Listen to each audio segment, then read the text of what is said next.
congratulations, Junaid. Thank you, sir. IAS Junaid Ahmed. Thank you. So, how did you discover your rank? अभी यहाँ पे थे तो सब लोग में वो था कि क्या रिजल्ट कब आ रहा है कब आ रहा है? तो नेट पे PDF आया था तो मैंने भी उसी पे चेक किया। उसी पे चेक किया। In fact- या किसी कॉल ने आपको पहले ही बता दिया, किसी ने फोन करके? नहीं, एक्चुअली टेलीग्राम पे आजकल ग्रुप है तो अच्छा। वहाँ पे मिनट की आपके तो आपको रिजल्ट चेक करने से ही पहले पता था कि रिजल्ट नहीं, क्या रिजल्ट आ गया है आपका या खुद चेक किया? नहीं, चेक तो मैंने खुद ही किया। चेक करने में ही पता चला। तो who was your first call? First तो घर वालों की कॉल आई थी। अच्छा। कि उनको मैंने बोल दिया था शाम में रिजल्ट आने वाला है। हाँ। इनफैक्ट वो एक कोइंसिडेंस था कि उसी टाइम जैसे उनका कॉल आया, क्या हुआ रिजल्ट? अच्छा। मैंने बोला अगर आता तो मैं कॉल तो करते। तो हाँ। बोले कि मैंने बोला जस्ट अभी आया है और फिर मैंने उनको rank Some things are meant to be. Yes. So where is your family based?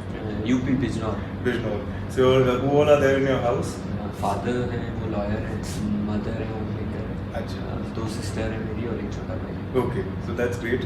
So can you tell us a little bit about your educational background? Primary education मैंने सेंट मैरीज से की थी, नगीना से ही। Okay. उसके बाद I went to AMU, तो 10th-12th मैंने वहाँ से किया था। देन ग्रेजुएशन मैंने शारदा यूनिवर्सिटी से की थी। अच्छा। नोएडा हाँ। प्राइवेट यूनिवर्सिटी में, तो क्या किस चीज़ में की थी आपने ग्रेजुएशन? इलेक्ट्रॉनिक्स में। Electronic communication. So how did that help you in civil services? What was your optional? Geography. Geography. तो ऐसा क्यों होता है? मतलब of course I want the students to be able to realize this, and the future aspirants and the engineering background aspirants. Why do so many engineering background students take geography? Technical geography is a technical subject से, क्योंकि मैंने जो short list किए थे वो geography, history और political science किए थे। अच्छा। तो थोड़ा मैंने तीनों चीजें पढ़ी, पर जोग्राफी इज मोर लाइक कैसे फिनोमेना हो रहा है, More practical. More practical. और वो इंजीनियरिंग से आप रिलेट कर सकते हैं। हाँ। कैसे 1+1 किस तरीके से निकालना है। Exactly. और इंजीनियरिंग मेन मैं समझता हूँ कि हेल्प जहाँ किया वो लॉजिक होता है। Prelims. और मेन उसमें भी हर जगह, हाँ। क्योंकि इंजीनियरिंग आपको एक लॉजिकल सेंस आपको देती है कि So do you think the logical कारण ही है due to which aspirants from the engineering background are doing far better than the humanities background in the so-called humanities examination? To a extent है। To an extent. ये नहीं है कि उसका पूरा ही The reason है। application and analysis उसकी that you are चीज़ें being भी able to बहुत build, सारी हैं, वो जिस तरह से आपने help पढ़ाई करती की, that helps you. Yes. So this was your 5th attempt, if I'm not mistaken, and last year was the first time that you broke all the barriers and got onto the merit list. Yes. And could you tell us a little more about your first 4 attempts? First attempt I gave in 2014। Okay. Prelims मेरा clear होता रहा हमेशा से। हर साल। I was lucky enough. Not lucky, I would say your concepts were strong maybe enough. you can say Your that. concepts and application were strong enough. 15 में भी mains clear नहीं हुआ था, 16 में इंटरव्यू क्लियर नहीं हुआ था, 17 में फाइनली तो एक स्टेप जो था But, उसके तरह रहा था। but I must congratulate you and commend you, and I actually have a lot of respect for those, as I was telling you earlier, who get selected in their later attempts, 5th attempt, 6th attempt, and because I know and I can imagine the kind of pressure that's on your mind of the years that you have been trying to be able to get something and falling short each time. So, what was your coping mechanism? Because there are a lot of other aspirants who may be seeing this video who want to be able to understand that how did Junaid be able to cope with the mental pressures and keep himself attuned to be able to positively improve his preparation every attempt. सबसे पहले तो sir failures का है, UPSC में ups and downs लगे रहते हैं। मेरा था कि एक आप जब गोल सेट कर लेते हो तो उसको अचीव करने के लिए आप कुछ भी करते हो। फेलियर्स को मैंने वो ये मैं बोलता हूँ हमेशा कि पर्सपेक्टिव है आपका। मैंने तो हमेशा उसको एक स्टेपिंग स्टोन की तरह ही देखा। प्रीलिम्स मेरा मेंस क्लियर नहीं हुआ, लेकिन कुछ ना कुछ सीखा। आज मैं अगर बनाऊँ तो ये नहीं बोलूँगा कि लास्ट ईयर की जो पढ़ाई थी उसने मुझे रैंक 3rd दिलाया। 14 से जो मैं कर रहा था वो कंटिन्यूसली एक्यूमुलेट हुआ, जो कि आज मुझे रैंक 3rd मिला। तो वो फेलियर्स को आप हमेशा एक स्टेपिंग स्टोन की तरह, लर्निंग कर्व की तरह देखोगे तो आगे हमेशा सक्सेसफुल रहेंगे। और पर्सनली आई फील कि फेलियर से जाके जो फीलिंग आती है ना, उसके बाद जो सक्सेस आता है उसका मजा ही और भी आता है। आपने अगर फेलियर नहीं देखा ना तो वो सक्सेस का आप अच्छे से मजा नहीं ले पाओगे। हाँ, you cannot know the true value of success till you have failed. Yes. Definitely. I also wanted to understand. So, in your 3rd attempt, you gave the interview for the first time. तो अगर आपकी 2nd attempt और 3rd attempt की बात करें तो क्या फर्क था दोनों attempts में? वही मेंस का मेन प्रॉब्लम आ रहा था क्या दिक्कत आ रही थी? फर्स्ट 2 अटेम्प्ट्स में आई वाज इन मुंबई, तो उतना मुझे एक्सपोजर भी नहीं था और आंसर राइटिंग का इशू आ रहा था। यहाँ आके मैंने प्रीवियस ईयर्स पेपर्स को थोड़ा सा और ज़्यादा एनालाइज किया और कॉपीज जो टॉपर्स की थी उनका देखा।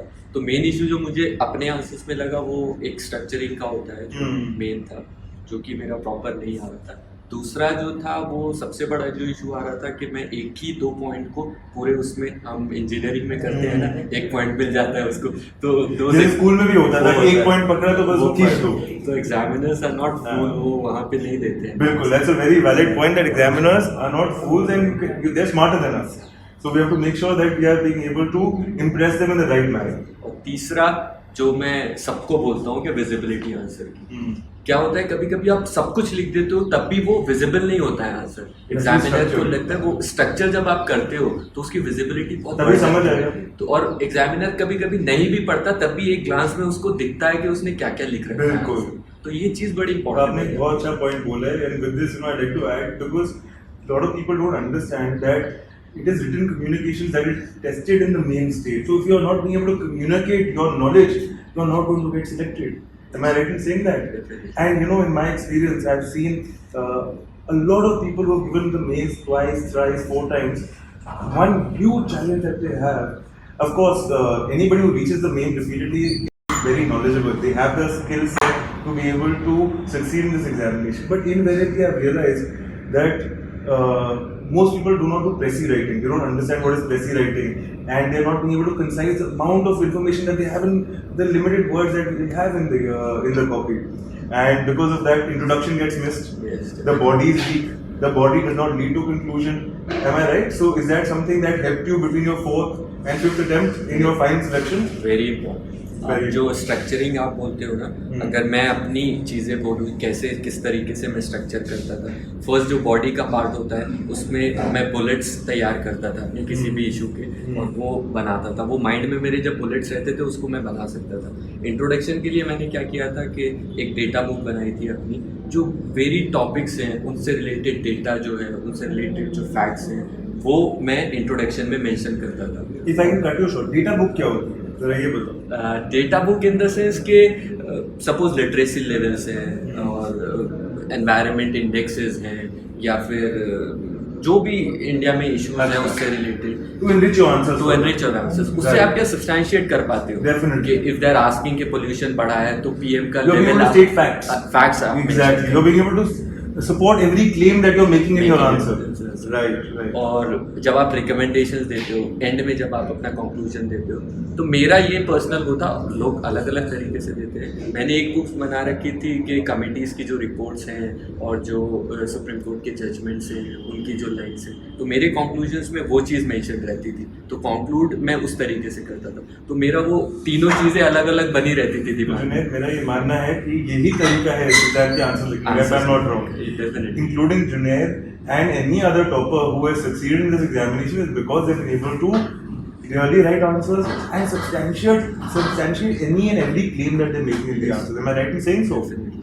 So, Junaid, आपने पॉइंट्स की बात बोली कि आप अपने आंसर्स जो अपने दिमाग में पहले आप इंफॉर्मेशन बुलेट फॉर्म में रखते थे, तो आंसर्स किस तरह से लिखने चाहिए? क्योंकि हम अलग अलग चीज़ें सुनिए, मैं अपना वर्जन में शायद बाद में सुनाऊंगा, बट आपको क्या लगता है कि आंसर बुलेट फॉर्म में लिखे, पैराग्राफ फॉर्म में लिखे या कैसे लिखे? आप बताओ। अब आपने कैसे बुलेट फॉर्म जो होता है ना वो थोड़ा सा विजिबल करने के लिए अच्छा लगता है क्योंकि एग्जामिनर के लिए अच्छा होता है। बट पूरा जब बुलेट आता है ना वो बहुत मैकेनिकल टाइप का बन जाता है और वो आंसर का फॉर्मेट नहीं देता है, एक फ्लो नहीं बनता है, वो ब्रेक रहता है पूरा। तो मेरा रहता था कि mix of bullet and paragraph, तो ऐसा भी ना लगे बहुत ज़्यादा बुलेट्स लगे हुए हैं और ऐसा भी ना लगे पूरा एक पैराग्राफ है जिसको पढ़ने में बहुत डिफिकल्टी हो रही है। बिल्कुल। तो ये जब आप मिक्स करते हो तो वो आपका मुझे लगता है कि अच्छा आंसर। बिल्कुल। And if I can ask you and assume correctly that bullets और पैराग्राफ्स में आप क्वेश्चन के नेचर के हिसाब से डिसाइड कर देते हैं, should I right in bullet form as per the question और should I right in paragraph form? Am I right in saying so? Yes yes. जहाँ तक मुझे याद है, हमें तो स्कूल से सिखाया गया था कि इंट्रोडक्शन होनी चाहिए पैराग्राफ फॉर्म में, उसके बाद फिर अपनी मेन बॉडी में जब भी लिस्ट करे तो बुलेट में आएगी, बुलेट में जो हेडिंग होगी उसको अंडरलाइन करके हाईलाइट कीजिए ताकि जैसे आपने बोला कि समझ आ सके आंसर, और फिर बुलेट को एक्सपैंड करें, फिर अगला पॉइंट शुरू करें। If I am not mistaken, subheadings आप कर सकते हो। हाँ जी। And most important part is वो यूपीएससी के कीवर्ड्स जो होते हैं ना वो मिस करते हैं कभी कभी स्टूडेंट, उनके डिस्कस करना या इवैल्यूएट हाँ जी, करना, बहुत एनालिसिस important करना, वो लोगों को लगता है वो सब एक जैसे हैं, लेकिन वो अलग अलग चीजें हैं। कहीं कहीं पे वो स्पेसिफिक पूछता है कि रिकमेंडेशंस क्या है, या मैं तो वहाँ पे आपको इतना ज्यादा पैराग्राफ्स नहीं लिखना, जो जो रिकमेंडेशंस है आप बुलेट्स में सीधा लिख सकते हो। हाँ जी। तो ये नेचर ऑफ क्वेश्चन पे बहुत डिपेंड करता है, उसके depend कीवर्ड्स पे वो किस हाँ जी। तरीके से। बिल्कुल। तो मैं आपसे दो चार और सवाल पूछना चाहूँगा आपसे। तो one more question that I have at the interview stage, so how did you prepare? And also, I believe you also took the mock at Unique Shiksha under A.K. Saxena sir's board. So, how did you prepare? And if at all, how did the mock interview help you? And finally, how was your interview? First thing, how did I prepare? Yes. तो mains का जो आप prepare करते हो ना वो बहुत help करता है इंटरव्यू में भी। बस ये होता है कि वहाँ पे आपको थॉट्स को ऑर्गेनाइज करना आना चाहिए। जब वो क्वेश्चन पूछते हैं तो एकदम you don't have time, mains में तो आपके पास टाइम होता है, उसको आराम से लिख सकते हो। तो उसको ऑर्गेनाइज करने के लिए मैं खुद से क्वेश्चन फ्रेम करना, उसका खुद से जल्दी जल्दी आंसर का वो बनाना दिमाग। अच्छा, खुद ही आप करते खुद ही वो करते अच्छा, खुद से क्वेश्चन पूछा, खुद आपने खुद आंसर अपने answer दिमाग देते में हैं। सोचा। सपोज न्यूज़पेपर में पढ़ा कि हाँ जी। ईडब्ल्यूएस रिजर्वेशन हाँ आया, जी। तो मैंने सोचा कि how it can be asked in the interview कि will EWS solve the problem, ये वो। तो उसी तरीके से अच्छा, तो यू प्रिपेयरिंग इस तरीके से करता था। और मॉक्स का ऐसे कि मॉक्स हेल्प करते हैं, इट। बट बहुत ज्यादा मॉक्स ना एक पर्सन की बहुत ज्यादा नहीं इंडिविजुअलिटी लेनी खत्म चाहिए। करते हाँ जी, हैं। बिल्कुल। मॉक्स आपको कॉन्फिडेंस के लिए होना चाहिए कि आप वहाँ जा रहे हो, आप अपने आप को प्रेजेंट कर पा रहे हो। तो 2-3 मॉक्स मुझे लगता है मोर देन सफिशिएंट। बिल्कुल, आई थिंक उससे ज़्यादा तो क्रिमिनल है, because too many cooks spoil the broth. हाँ, वो बिल्कुल सही चीज़ है। बिल्कुल। और दूसरा एक ये है कि हर इंसान की ना, मैं समझता हूँ कि अपनी इंडिविजुअलिटी है, and that should not be, वो कभी नहीं कॉम्प्रोमाइज करना। बिकॉज जैसे ही वो कब होएगी तो क्या हुआ, अंडर कॉन्फिडेंट हो जाएंगे। आप दूसरे को कॉपी करना चाहोगे ना, आप वो बिल्कुल। बन पाओगे और अपने आप को भी And if खत्म you कर lose your natural flow, that means your confidence will not be there in the mock, और in the वहाँ- final interview. और वहाँ पे भी आप सोचो बोर्ड 1000-2000 इंटरव्यूज ले रहा है, सेम रेपिटेटिव आंसर, सेम एक पर्सनालिटीज आएंगी, उनको भी कोई interest And I'm pretty certain the board is so well experienced that they know they can see through you. हाँ। You have to be straightforward, you have to be honest, and you have to be yourself. If you are not going to be yourself, they can see through you. वो बोलते हैं, मतलब most of the people कहते हैं 5 लोग हैं 30 years का experience तो 150 इयर्स एक्सपीरियंस, बिल्कुल। आपकी 5 टाइम्स ऑफ अब इट। देखो हमारे में भी होता है, अब देखो you're a young man, so होता है ना, you meet somebody for the first time, you typecast them, हाँ। you put them in a certain category, हाँ ये तो ऐसा है, ये है, तो that's the same thing, and they have so much more experience and they are being able to do it very well. So if I can ask you another question, do you think, as you said that first few years you were preparing in Mumbai, so do you think, as you also said that answer writing was one skill that you did not work on well enough in your first 2 attempts? I am a firm believer of this, that is why I am asking you. I firmly believe that it is very important for an aspirant to be practicing what they study on a weekly basis. Both objective and subjective answers along with essays should be written once a week, even if the content is not there, because content is a building process. So would you agree, and what would be your opinion of this? Actually ये बिल्कुल सही चीज़ है, और ये मैंने realise किया है कि आप अगर तैयारी कर रहे हो तो उसी पर्टिकुलर इशू को आपको पता होना चाहिए। प्रीलिम्स में वो किस तरीके से पूछा जा बिल्कुल, सकता है, मेंस में बिल्कुल। उसका आंसर किस तरीके से लिखा जा सकता है, बिल्कुल। और इंटरव्यू में हाउ यू रिस्पॉन्ड टू बिल्कुल। तो ये एक इंटीग्रेटेड। और मेरा इसमें तो ये मानना है कि देखिए, जिस तरह क्वेश्चन आपके प्रीलिम में आए है हाल ही में, और the kind of question that have been asked in the mains, they are not found in NCERT, they are not found in any book. They are about being able to apply our mind and being able to form an analysis on the basis of the knowledge that we possess. Yes. And the only way to do it, I believe very strongly, and I think it's a fact, that education is always carried on in a certain way, that it's progressive learning, progressive practice. If you're putting in the right effort from your first attempt, your success can be nearer. But as Junaid, you already said, it is the sweetest in the 5th attempt. But I'm sure you and I will both hope that the future aspirants who are going to be seeing this video can clear in the first attempt, and wish you all the best. And I have 2 final questions, and then you're free to go and celebrate with your friends over there. One is a very cliched question. The cliched question is, why did you think of preparing for civil services? इसका answer बड़ा difficult है, but actually Honest answer, but जो हाँ। आपका first सोच जो आई ना कि हाँ मेरे को सिविल सर्विस करनी है, वो क्या था? असली मेरा हमेशा से ये रहा है कि जो मुझे चीज़ खुशी देती है, मीनिंग दे लाइफ में, मैं वही करता हूँ। अननेसेसरी चीज़ों को बर्डन नहीं करता जिससे मैं जस्टिस ना कर पाऊँ। तो हमेशा मेरा ये था कि जॉब ऐसी हो जिसमें मैं अपनी इंडिविजुअल ग्रोथ देख सकूँ, चैलेंजेस हो लाइफ में, मीनिंग हो, रिवॉर्डिंग हो। और रिवॉर्डिंग लोगों से एक अच्छी वो लेना, उससे बेटर रिवॉर्ड कुछ नहीं हो सकता।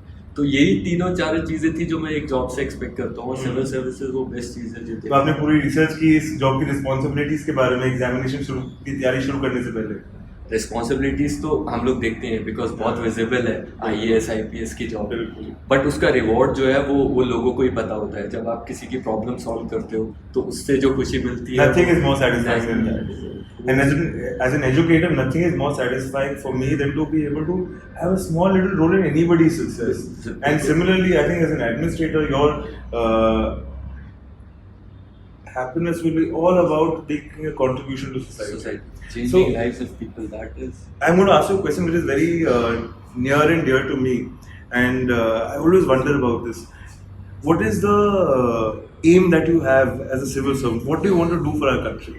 I know that it can sound very big and ambitious, but क्या करना चाहते हो? मतलब कुछ तो मतलब क्या अगर एक लेमैन तरीके से सोचे कि मैं चाहता हूँ गड्ढे गायब हो जाए सड़कों से, क्या मैं चाहूँ कि हर घर में पानी है, तो इस तरह कुछ तो आप सोच होगी कि जैसे ही मैं कुछ जोन सी डिस्ट्रिक्ट अलॉट हो, मैं सबसे पहले इस चीज़ पे मेरी अपनी मन की चाह है कि मैं कुछ करना चाहूँ। सबसे इम्पोर्टेंट जो मैंने फील किया है, जो थोड़ा सा लैगिंग है इसमें, वो है कनेक्ट एक लोगों का और एक ब्यूरोक्रेट का। तो मेरा पर्सनल सबसे पहली प्रायोरिटी एक्सेसिबिलिटी रहेगी।